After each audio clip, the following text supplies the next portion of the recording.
Tout le monde, c'est Dofi, aujourd'hui on se retrouve pour une nouvelle vidéo, l'épisode numéro 2 de notre mini-série Best Sugo, où on voit un petit peu les meilleurs Sugo du jeu au PTC, à travers une tier list. Donc dans l'épisode 1, on avait parlé des cartes duo du jeu, et dans l'épisode 2, du coup, là on va parler des STR, donc des cartes rouges, des cartes de type rouge sur le jeu. Donc on va voilà, parler des meilleurs et des pires, hein, tout simplement. Donc nous sommes partis juste avant. Je voulais juste vous dire, j'ai montré ma tier list des personnages duo sur le serveur au PTC de Discord. Voilà, pour leur dire, voilà, est-ce que vous êtes plutôt d'accord avec moi par rapport à ce que j'ai dit en vidéo, etc. Et il y a pas mal de gens qui m'ont dit que je devais plutôt descendre d'un rang Arlong. Et c'est vrai que après y avoir réfléchi, c'est vrai que j'ai peut-être un peu trop classé Arlong. Mais bon, après voilà, vu qu'il y avait 5 catégories, je me suis dit bon, c'est un peu, enfin, il n'y a pas beaucoup de catégories là. Donc voilà, je me suis dit bon, si je le mets tier 1, on sait de toute façon qu'ils sont moins forts que les autres, mais bon, on va le mettre quand même tier 1 parce qu'il est un petit peu plus fort que les deux autres, enfin que les autres du tier 2. Enfin, vous avez rien compris, mais en gros, j'ai descendu de un rang Arlong, voilà, qui est ici, là, donc cette carte ici, là, voilà. Donc, comme ça, moi, c'est bon. Et puis sinon, le reste, tout est à peu près bon, voilà. Je pense qu'on est tous d'accord sur ça. Voilà, c'était le petit message de début. Maintenant, on va passer au STR du jeu, donc on va les classer du meilleur au pire. Et on commence avec Snakeman V2, donc très bonne carte déjà, on commence très bien. Snakeman V2, là, il n'y a pas de débat possible. Ce personnage va en tier 0 direct. Voilà, il n'y a pas de... Enfin, je veux dire, il n'y a pas de débat, quoi. C'est le meilleur super type STR. Le meilleur super type tout court pour moi. Cette carte est beaucoup trop fort. Il fait plein de choses en Captain Ability, en attaque spé, etc. Alors on va pas tout détailler dans l'épisode parce qu'on doit parler de beaucoup de persos. Et je veux pas que la vidéo soit trop longue, j'ai pas envie qu'elle dépasse non plus les 20 minutes. Donc bon, voilà. Je viens de me rendre compte d'un truc d'ailleurs. Je n'ai pas mis le Luffy, voilà. Ah oui, d'ailleurs, j'ai pas dit dans l'épisode 1, mais si vous voyez là que tout est rangé bien par couleur, etc., et que après c'est un peu n'importe quoi, c'est parce que là, vous voyez, c'est les sous-évolutions. C'est-à-dire que par exemple, si on prend l'exemple, on va prendre un exemple simple. Voilà, vous voyez Barbe Blanche ici, là. Eh bien, c'est la sous-évolution donc de ce Barbe Blanche là, vous voyez. Du coup, autant parler directement des évolutions finaux, en fait, de l'évolution finale, tout simplement. Voilà, c'est juste pour ça. On va pas parler des sous-évolutions, ça ne sert pas à grand chose, je pense. Donc voilà, du coup, on continue avec Barbe Blanche. Barbe Blanche, ça va être le premier personnage tier 4, hein, je pense. Il est juste inutile, très très nul, très mauvais. Enfin voilà quoi, là c'est clairement l'une des pires cartes. Enfin, là vraiment honnêtement, voilà, c'est comme quoi ça reflète pas le manga. Hein. De voir qu'une carte de Barbe Blanche est mauvaise, c'est vrai que ça reflète pas trop le manga. Donc vivement une nouvelle carte de Barbe Blanche parce que il se fait pas trop respecter dans le jeu, le pauvre. Alors que pourtant c'est un peu le personnage le plus puissant du manga. Donc enfin c'était. Donc bon, je comprends pas trop pourquoi ils font pas de bonnes cartes de Barbe Blanche, mais bon. Après ça c'est un autre débat. Mais ouais, du coup Barbe Blanche très très mauvais. Si vous commencez le jeu et que vous l'avez, je vous conseille de recommencer un compte. Enfin je vous conseille de reroll. C'est clairement pas la bonne carte pour commencer. On continue avec Luffy Strong World, donc enfin le Luffy Strong World. Lui pareil, un tier 4 très très mauvais personnage. En fait c'est juste un personnage qui était sorti spécialement pour une fête. Et voilà, ils ont sorti une 6 étoiles comme ça. Mais voilà, il est très nul. Hein. Enfin je veux dire, il est vraiment vraiment mauvais. C'est juste sa carte en fait qui est belle parce que il y a plein d'argent, plein de viande, etc. Donc c'était un truc pour une fête. C'est un truc spécial, mais bon. Sinon, la carte est pas très utile. C'est pour ça qu'après, ils ont plutôt fait, pour les cartes spéciaux, plutôt fait des 5 étoiles. Parce que ça passe mieux en général. Que de faire des 6 étoiles, c'est un peu gâcher une... Voilà quoi. Bon, après là, c'est Luffy, donc on s'en fout. Luffy, il a des 6 étoiles tout le temps, donc voilà, lui, c'est pas grave. Mais bon, voilà, c'était le petite anecdote, enfin que vous le savez déjà du coup. Mais bon, voilà. Ensuite, on va passer à Sabo. Sabo, j'aime beaucoup cette carte. Franchement, Sabo, je sais pas trop où est-ce que je pourrais le mettre. En vrai, je le mettrais plutôt tier 1. Peut-être que c'est un peu haut, mais moi je trouve que c'est bien. Parce que Sabo, pour moi, alors j'aimerais bien le mettre voilà, devant, comme ça au moins c'est bien rangé. Ouais, Sabo pour moi c'est un très bon perso. Il va très bien avec Snakeman, hein, forcément. C'est le même batch. Et il va, en capitaine en gros, il augmente l'attaque des STR, etc. Enfin, c'est un capitaine STR. Très bon capitaine. Très bon support aussi. Très bonne carte, rien à dire. Donc ouais, pour moi Sabo mérite le tier 1. Ensuite on va passer à Akainu. Donc la carte qui est sortie à la base pour le PVP, mais finalement qui marche très bien aussi sans le PVP. Enfin, cette carte est juste incroyable. Pour moi, il mérite tier 0, clairement. Capitaine STR Dex Psy, STR Dex QCK. Très bon capitaine, il fait très mal, franchement. Très bonne carte. En fait, à la base, il devait sortir pour le PVP parce qu'en fait, il fait un truc qui est bien dans le PVP.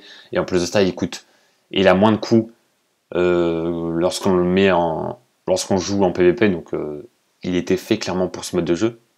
Il est sorti en même temps que le mode de jeu d'ailleurs. Voilà, c'était fait exprès. Mais vous pouvez très bien jouer sur l'île bonus. Enfin, normalement quoi. Genre, cette carte est vraiment très forte. Alors là, on va enchaîner les tier 4. Hein. Préparez-vous. Rob Lucci, tier 4. Il est inutile. Voilà, inutile. Crocodile, tier 4. Inutile aussi. Inuarashi, tier 4. Et Big Mom, tier 4. Voilà. Comme ça, au moins, ça c'est fait. Ensuite, Snakeman V1. Alors, Snakeman V1, tier 1, clairement. En vrai, si on avait fait cette tier list quelques mois avant, quelques mois auparavant, je l'aurais clairement mis en tier 0. Mais le problème, c'est qu'il y a tellement de cartes qui sortent en ce moment et qui sont juste incroyablement forts que Snakeman V1, en fait, il commence à se faire un peu vieux, quoi. Genre, lui, ça fait longtemps qu'il est là et il commence à descendre un petit peu, mais tier 1. Tier 1 parce que très bonne carte. Mais voilà, il commence à avoir beaucoup de cartes qui le dépassent un petit peu quand même. Hein. Donc ouais. Ça fait du mal parce que bon, Snakeman, c'était vraiment la première carte à être aussi fort et tout. Je sais pas si vous vous rappelez à l'époque quand il était sorti avec Katakuri V2. C'était une époque incroyable sur le jeu. Enfin, voilà, c'était vraiment les deux monstres qui étaient sortis. Et le Snakeman, il était juste incroyable sur le jeu. Mais depuis, bon, il y a beaucoup de cartes. Donc voilà. Ensuite, on va passer à Akainu V1. Alors, Akainu V1, tier 2, hein, pour moi, ça... Je le vois pas tier 1, en fait. La carte est bonne en soi. La carte est plutôt bien. Mais je le vois pas vraiment tier 1. C'est-à-dire que... Ouais, non, c'est un capitaine classique STR. Voilà, rien de ouf. Mais il marche très bien. Bon, voilà. En tout cas, voilà ce que j'en pense. Alors, juste un petit truc aussi que je voulais vous dire. L'épisode 1 avait duré quasiment 20 minutes, je crois. Il avait même duré 20 minutes, il me semble. Mais les épisodes qui vont arriver là, les épisodes, donc cet épisode-là et le reste, vont durer entre 10 et 15 minutes. Enfin, je vais essayer en tout cas. Pour que ce soit vraiment des vidéos rapides à regarder, simples, faciles, enfin qu'il n'y ait pas d'explications compliquées des stats des persos, etc. Voilà, c'est vraiment une série dédiée aux personnes qui commencent, aux débutants, etc. Donc ouais. Clairement. Pour que les gens voient un petit peu. Et puis voilà, si c'est découpé en plusieurs parties et qu'on fait pas tout dans une vidéo, la vidéo va être beaucoup trop longue. Vous vous en doutez, donc bon, c'est pour ça que je le fais en plusieurs parties. Et puis souvent les grosses tier lists comme ça, c'est soit on le fait en live, ou soit on le fait en une vidéo, et dans ce cas on passe beaucoup de persos. Mais moi j'ai envie de m'attarder quand même sur chaque personnage, enfin de m'attarder justement, de parler vite fait de chaque perso. Voilà, c'était juste ce que je voulais dire. Donc si les épisodes sont courts à partir de maintenant, c'est normal. Du coup, on continue avec Bullet. Bullet tier 0. Voilà. C'est une très très très bonne carte. Pour moi, c'est vraiment...